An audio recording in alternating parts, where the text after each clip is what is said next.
Namo Myoho Renge Kyo, Namo Myoho Renge Kyo, Namo Myoho Renge Kyo. Hi, friends. And we are all good friends. We are all part of this Sangha. We are all helping one another, keeping, as the last chapter was, keeping our confidence, our resolve, our commitment, knowing that our chant and our practice, our reading, reciting, keeping, promulgating, copying this sutra is the enlightenment, the awakening of our Buddha mind, our Buddha-ness, yes? Buddha in mind, it actually should read. It's like there's a separate part of the mind that's Buddha. It's a consciousness, you could look at it that way, but that consciousness wraps around all the other 8. Remember my videos on Wuji to you and me? The 9 consciousnesses. And having said that, just a quick note, yesterday I was talking about donations and gifts sent to the Kwun. Thank you again for all of you, whether financial or even just the purchase of from the bookstore, from Mandala store. But I said something that I remember used to confuse me a bit in my early days in Nichiren doctrine of Lotus Sutra Buddhism, was Nichiren's constant reminder that he would take the gifts that he had received and take them straight to Gohonzon. And that sounds, I don't know, it rings a little confusing if you don't understand that Gohonzon is the Buddha eye. This is very simple. In other words, his appreciation, as is mine, isn't a personal one. It's not, thanks, dude, I really needed these. I mean, that's okay, it's polite, but it's much more meaningful and honoring the journey and the intent of the gift, whatever it may be, is to Buddha-ness. It's to the flourishing and awakening of all living beings. You see, in that way you could say it's personal, but in a samsaric way or Saha world way, it's not personal. You see? It's important to understand the difference. So I said something about that yesterday, that when I come into this school, first thing I do is daimoku, and I'm always greatly appreciative and show my, what's the word? My homage, as it were, to the support that all of you offer in whatever form, even just being here and commenting or listening to these videos or the podcast, whatever.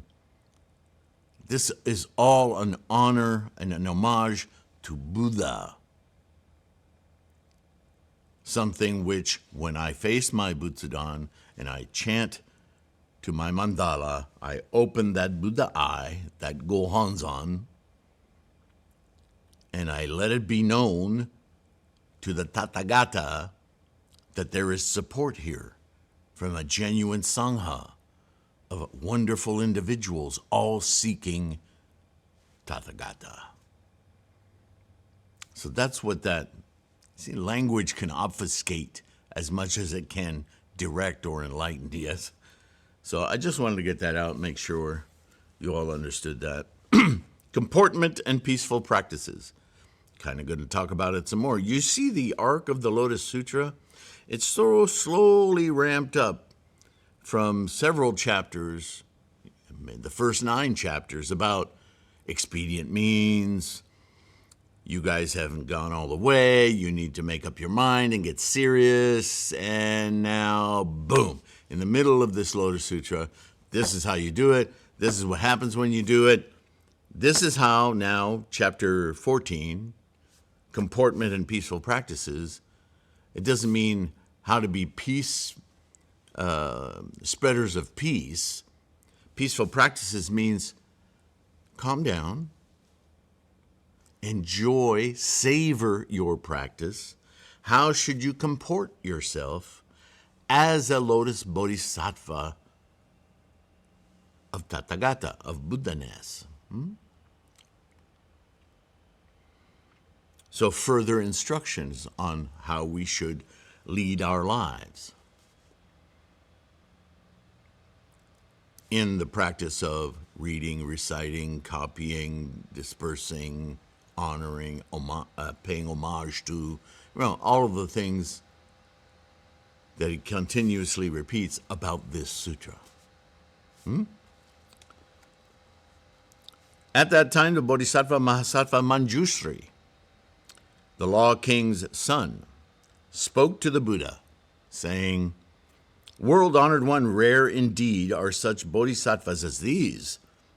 Reverently according with the Buddha, they have made great vows that in the deluded and malicious age to come, they will protect," here it is again, "keep, recite, read, and teach this Law Flower Dharma Sutra." World-honored one, how are these bodhisattva mahasattvas to be able to teach this sutra in the deluded and malicious age to come?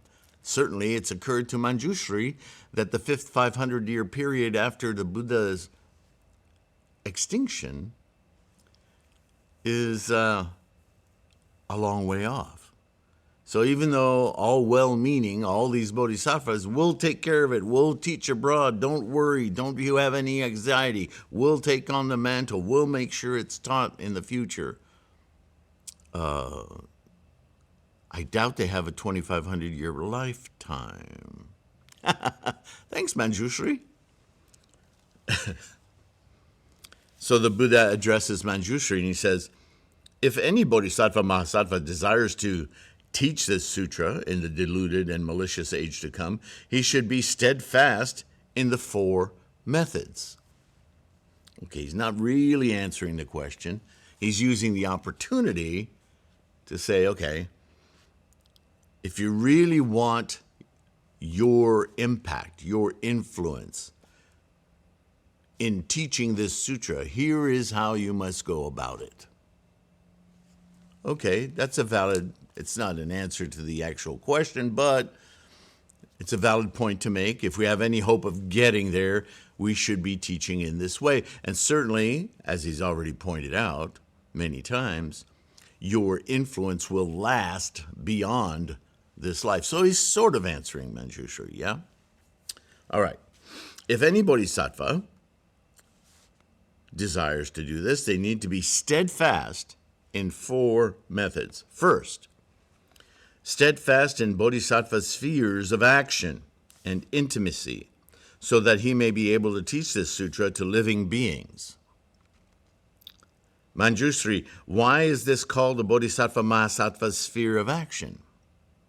If a bodhisattva mahasattva abides in a state of patience, is gentle and agreeable, is neither hasty or overbearing, and his mind is imperturbed, don't be easily bothered, right? If, moreover, he has no laws by which to act, but sees all things in their reality, nor proceeds along the undivided way, right? What's the footnote on that? Does not follow out or investigate these laws, but the Tendai sect interpreted the sentence in the sense of not being bound by the law of the middle path. I would venture to interpret that as meaning that you may have to use expedient means. In other words, don't be dogmatic.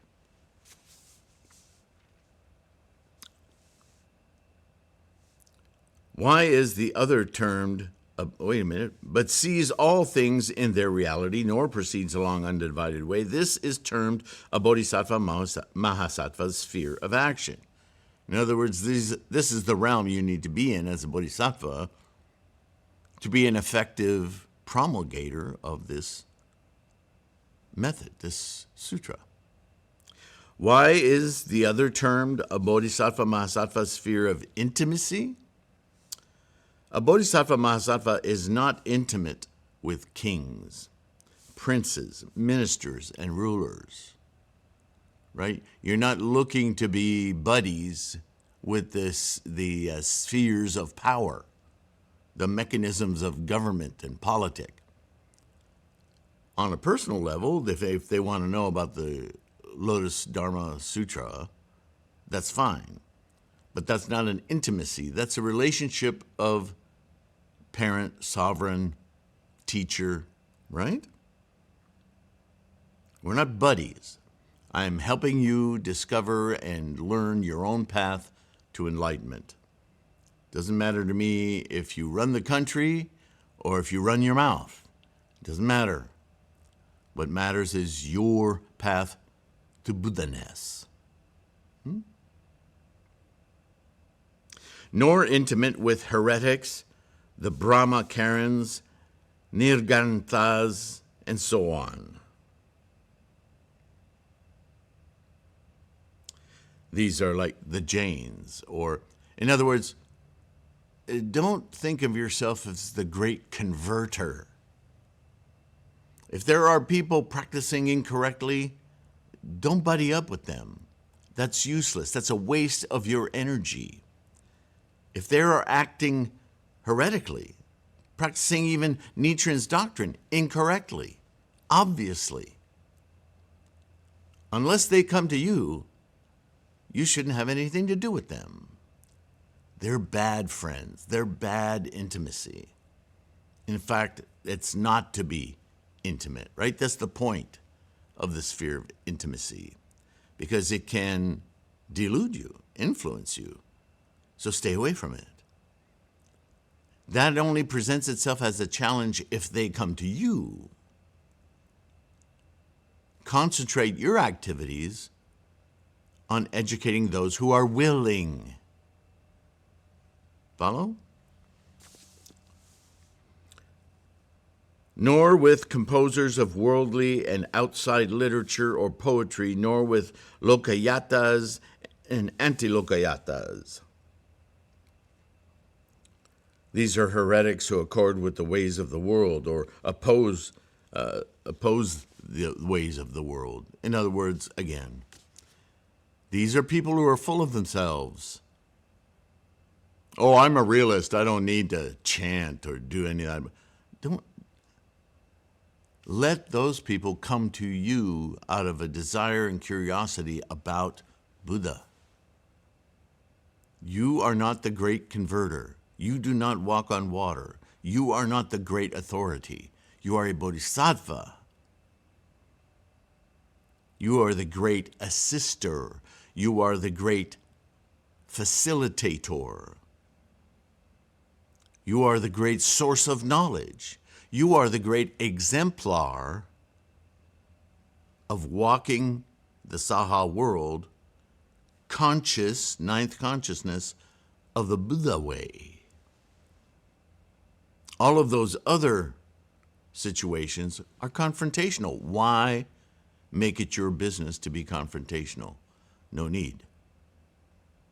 In fact, dangerous. Yes? It's very clear. A lot of people in groups, they don't get this. They want to be evangelical. But that's not Nichiren. Nichiren had a very specific agenda for the people he spoke to in government. He wasn't being their buddies. Hell, they banished him, tried to kill him. Are you ready for that? No need. No need.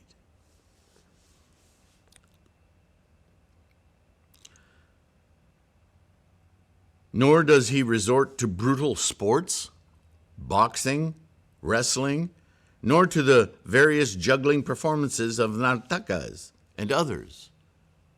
Now, you guys well know, if you've been to threefoldlotus.com, that I've spent many years being a teacher of martial arts. And, I followed a lot of those teachings, but my motivation was the mind-body relationship. And over the years, I moved further and further away. We did no sparring in my school because everything in my school was about the internal way. And even after some time, I couldn't abide by that anymore. And I focused all my energies on this school of Buddhism. Now, I haven't erased it or expunged it from my website yet. Maybe it's time. I've been thinking about this for the last 5 years. Should I just get all that stuff out of there? Truthfully, it's quite entangled in the whole site. And secondly, I keep wondering if there aren't people who might come to Buddhism via that, and maybe it's an expedient means to keep it on the website, because it's not a direct connection. It's there.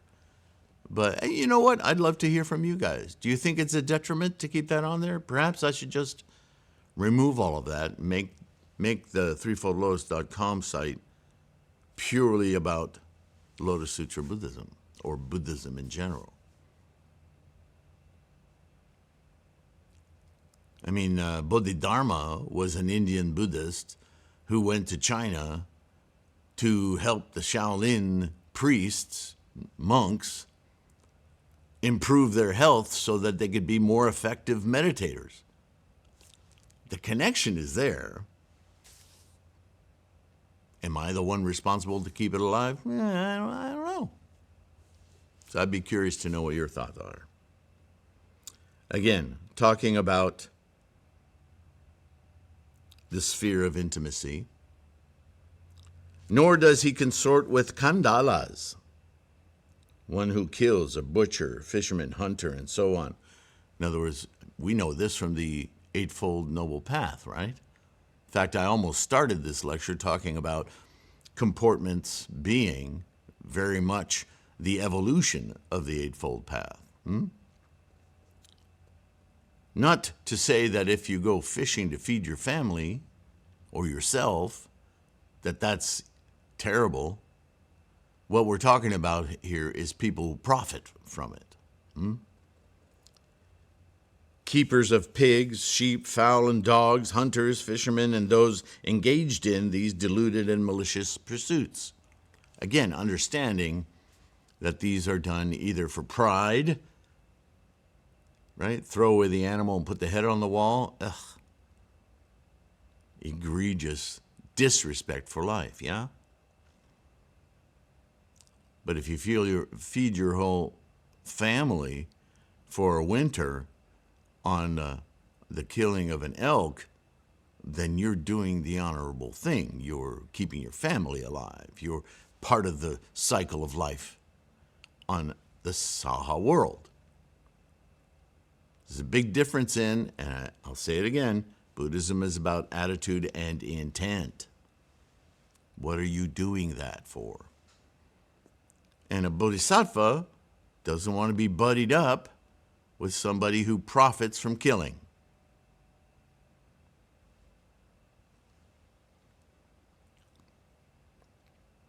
Whenever such people as these sometimes come to him, because they're in society, right? He teaches the law to them, expecting nothing in return. In other words, hold fast in what your mission is. Hey, you want to come hunting with us this weekend? No. I believe that to be an act of murder and a delusion of earthly desires. It's against my every principle. Okay, you don't need to preach to me. This guy. Good, go away. But you've planted a seed, whether you know it or not. Just don't expect the guy who invited you on the hunt or the gal who invited you to whatever hunt that the following week she's going to come running up to you and go, hey, tell me more about that. Hey, it might happen, but don't have that expectation. What you're doing is your comportment represents your mission. You're not superior. You're not saying, oh, you little people killing and murdering. None of that. It's just, for me, that goes against all my principles. Maybe it's that simple. Just honor and keep the dignity of the Lotus Sutra in your heart all day. That's what that's about. That's your comportment, right?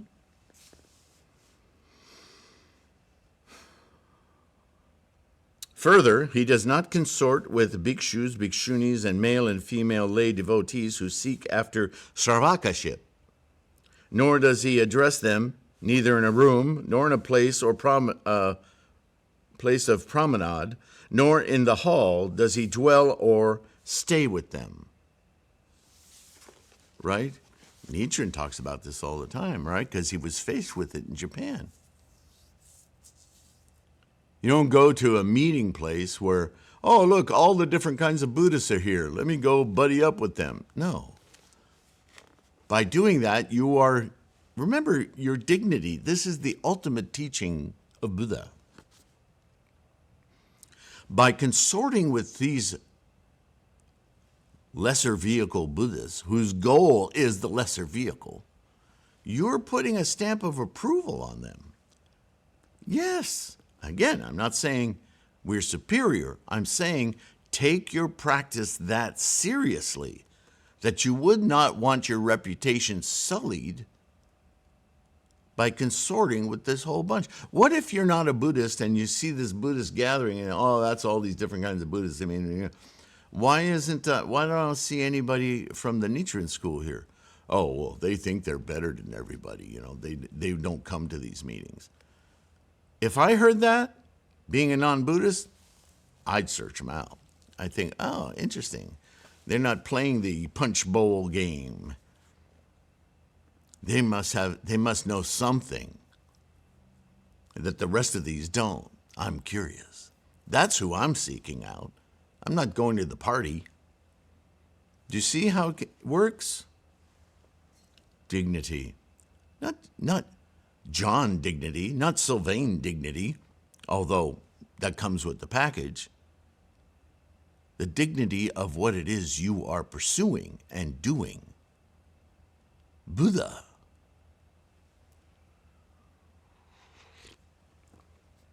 Is Buddha a party animal? No. And yet he draws great crowds, right?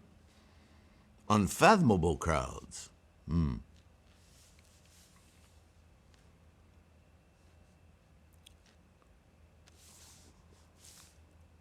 I have an annotation here. This brings up an admonition to Lotus Sutra Buddhist practitioners, and perhaps more so with Nichiren practitioners, to stay clear of other schools of Buddhism as well as other institutions of religions. This is no doubt a twofold caution. Firstly, to remain uninfluenced, as this chapter would suggest, by the rampant manipulations of deluded people and their realms of cravings and clinging. And secondly, to avoid giving them false credence of having your agreements or support. What's the name of this chapter? Comportments. How should you behave in the Saha world? It's all a reflection of, you've heard this word reflection a lot, your environment is a reflection of your Buddhahood. Keep this in mind. As comportments go, it is this vigilance of mind that the Bodhisattva must keep alert in forbearance and perseverance to remain in neutral but focused practice, always representing the teachings of the Lotus with dignity and respect. Thank you, Sylvain. An additional concern repeated here is the idea that all teachings of the priority law of the Lotus is to be done in benevolence for the liberation of other living beings without any exception or remuneration or exchange of any kind, lest the teaching become some sort of currency and thereby defiled in its intent.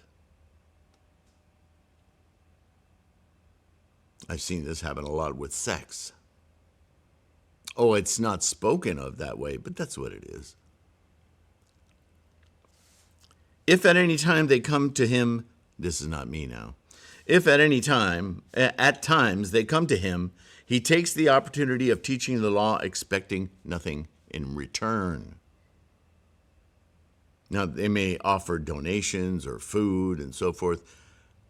That's why you take that straight to your Buddha eye, because this enables you to continue. You don't take it personally. You say, $20, wow, thanks. I'll buy a cup of coffee. No, thank you for supporting the Lotus Sutra. I am a mere messenger of the Lotus Sutra, right? You're not being paid for teaching. You're being given money to support your continued effort in the Lotus Sutra. It may seem subtle. Again, attitude, intent, it's everything.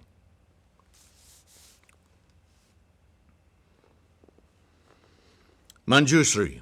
Again, a bodhisattva mahasattva should not teach the law to women. Hold on, ladies. Let me read the whole sentence. Should not teach the law to women displaying an appearance capable of arousing passionate thought. Hey, you want to know a little something about the Lotus Sutra? No. Okay. Some of you are going, really, Sylvain? But I want you to understand, people do this. How about I come over later and we could chant together? No. I'd like to come over and chant with you. Would you find that of help? Always, dignity, respect for the lotus. Nor have pleasure in seeing them. Don't ogle them when you come to their house. I don't care if they're wearing a teddy. And you'll hear more about this as we read on, because it could happen. And the exhortation is to stay firm in your single-minded focus on Buddha, or just leave. If the situation permits, I can't do that.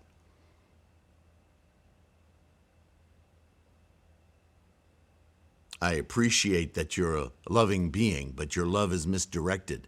Follow the law, not the person. That doesn't mean offer your negligee to mandala. It means get your head right. That's not what this relationship is about. Attitude and intent.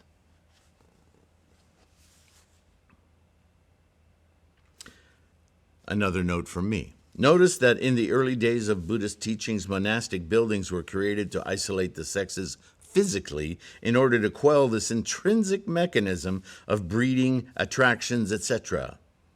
With the latter teachings of the Mahayana and culminating in the Lotus Sutra, we are now free to roam the land, however, to remain ever vigilant of our physical tendencies. Not only to maintain our mindful focus, but equally, and perhaps more so, to prevent misleading those we encounter. Don't forget what you're doing, Bodhisattva. If he enters the homes of others, he does not converse with any girl, virgin, widow, and so forth, nor again does he become on friendly terms with any hermaphrodite. Now, flip this script for the ladies, okay? I know he's adopting a male voice, but he's talking to both good sons and good daughters. He's just addressing Manjushri here, who's obviously a male. So his tone is, and his pronouns, they're all about he. But please take a moment to see that for yourself, ladies. It's the same exhortation, right? You're not going to go proselytize the Lotus Sutra at Chippendales. That is, you shouldn't. Yes? There's no dignity in the Lotus Sutra to doing that. You get it, yes? He does not enter the homes of others alone. That's a good way to protect yourself. Go with a partner, male or female. In fact, having both sexes enter the home at the same time might be a really good protection measure. You might learn something. If for some reason he must enter there alone, then with single mind he thinks of the Buddha. There it is. Remember what I'm here for. Remember what I'm here for. Remember what I'm here for.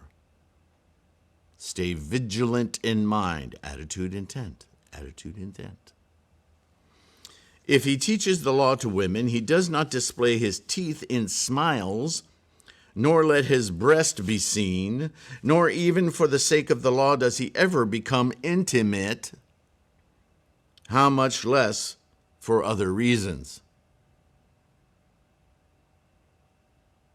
How ridiculous would it be if a guy took off his shirt and his clothes and say, I'm going to take you to Buddhism. I'm making fun, but really, it is that much of an insult, yes?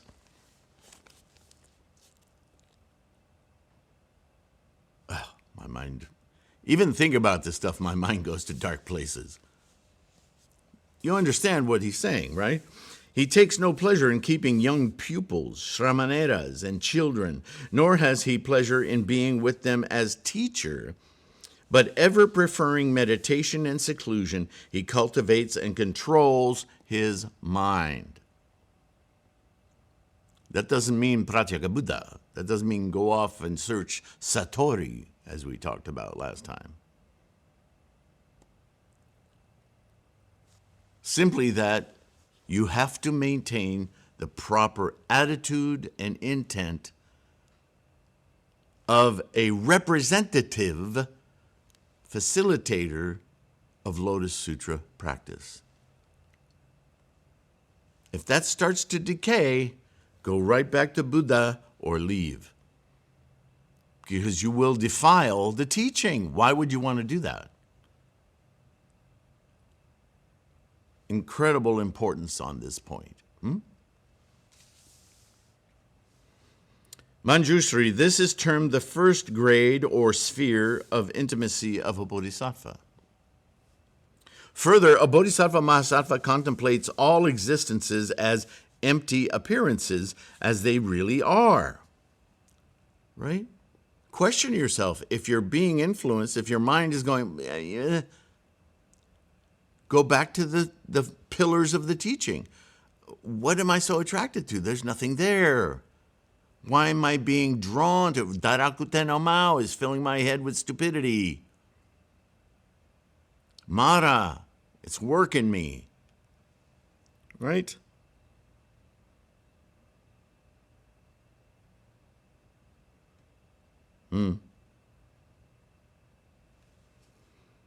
Neither upside down, nor moving, nor receding, nor turning, just like space, of the nature of nothingness, cut off from the course of all words and expressions, unborn, not coming forth, not arising, nameless, formless, really without existence, unimpeded, infinite, boundless, unrestrained, only existing by causation, moment to moment to moment to moment, and produced through perversion of thought. The idea that there's something there to be gotten. There's samsara. Something there to want, to have, to possess. That's samsara. That's you just got out of Buddha-ness. Whoops. It happens quickly. Be aware.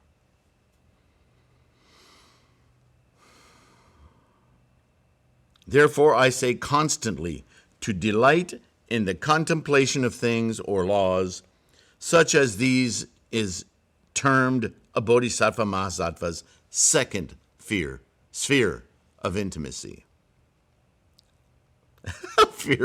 That's interesting. Sphere of intimacy. Thereupon the world honored one, desiring to proclaim this teaching over again, spoke it thus in verse.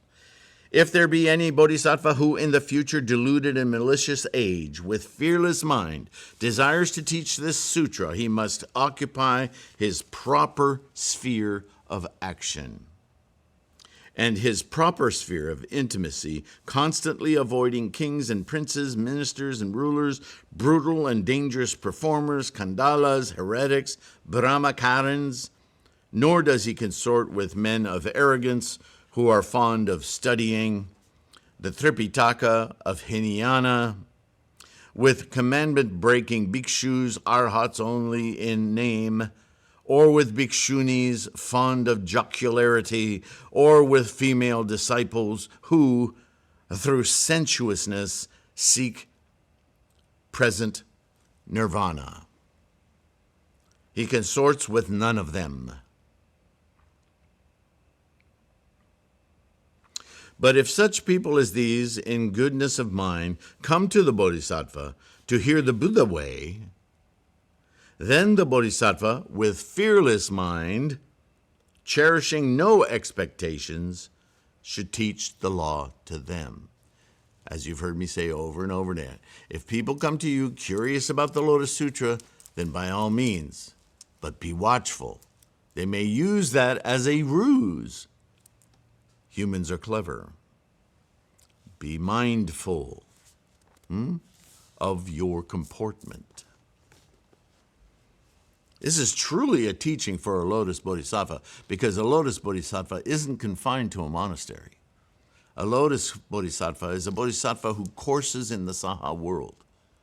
And you're going to be faced with this daily.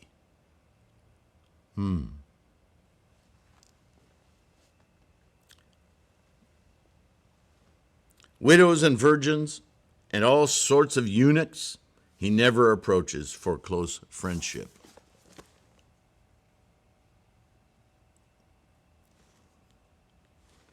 Nor does he consort with butchers and meat mincers, hunters and fishermen who slaughter for gain. Those who vend meat for a living and procurators, with such people as these, he should not consort. So I have a note here. Here is an obvious reference back to the Noble Eightfold Path, as we will see repeated for other vocations or professions entailing improper influences or prohibitions. It is important to note, typo. It is important to note that there are always exceptions. The point is to remain uninfluenced and to be cautious of the influence of others. Continuing, with brutal wrestlers, amusements and plays, whores and so forth, he should have no intimacy whatever. Oh, you're a pro football player. That's nice. I have things to do. Bye. Stick around, I'll show you some violence. No, not interested. He should not alone, in a screened-off place, teach the law to women. Again, the power of sensuous intimacy is again brought up as a very strong samsaric drive, yes? It's not that you can't have sex. Is that you can't do it with the pretense of teaching the Lotus Sutra. That's the defilement of the teaching. Clear? If he has to teach the law to her, he will avoid jocularity, no matter how much she wants to have sex with you, or he wants to have sex with you. You maintain dignity and respect for the teaching, or leave. When he enters a hamlet in quest of food, let him take along another bhikshu. Travel in pairs. If there be no other bhikshu, let him with single mind think of Buddha. Be really, really focused about your behavior, even down to the look of your eye, the smile, right? Beware that you don't entice others to misunderstand what you're doing. That may be hardest of all.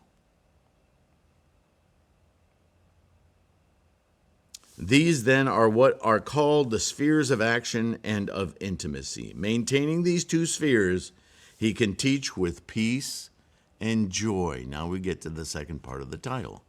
If you can maintain this dignity and respect for the teaching, then things will become easy. You won't be mired in the wars of thoughts and desires and samsara. It's pretty obvious in writing. In practice, you may have to do little bits at a time, right? Be careful of what you represent when you're in the public, even by yourself, right?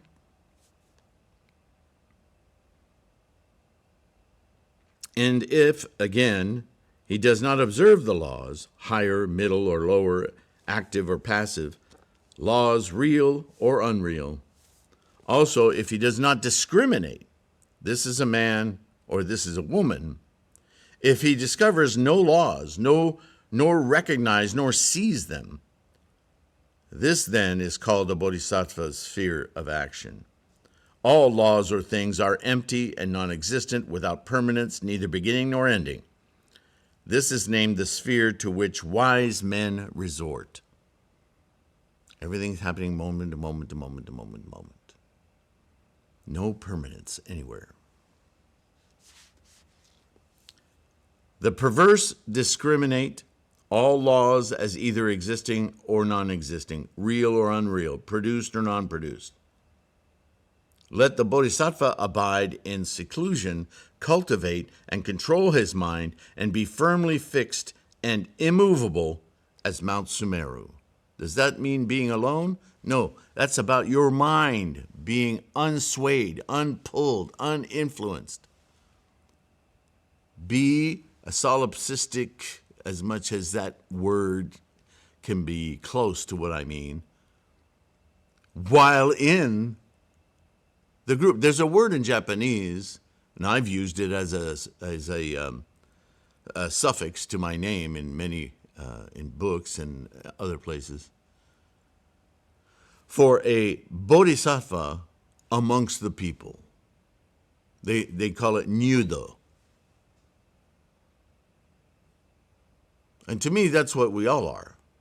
We're all dedicated students, monks, dedicated to the bodhisattva way, which this is the rule book, while maintaining our place in society. The toughest practice of all, right? The easy part of the practice is illuminating our Buddha-ness, opening that Buddha eye. Namo Myo Renge Kyo, just did it. Now maintain that open eye 24/7. Not so easy.